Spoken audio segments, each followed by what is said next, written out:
মানে বড়দিন যিশুর জন্মোৎসবকে কেন্দ্র করে আজকে এই বড়দিনটা উদযাপন করা হয়।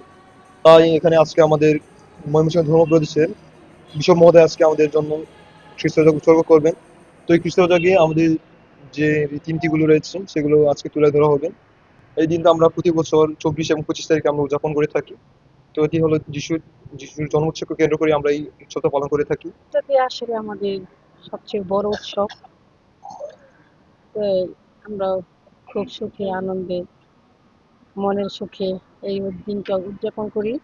আমাদেরকে বলা হয় এটা যে যিশুর জন্মদিন, শুভ বড়দিন। সবার সঙ্গে মেলামেশা আনন্দ সহকারে আমরা পালন করে থাকি। তারপরে এর মধ্যে কেক, পিঠা, নানা রকমের খাওয়া দাওয়া এরপরে আমরা খেয়ে থাকি এবং সবার পরস্পরের সাথে সহযোগিতা করে আনন্দ করি।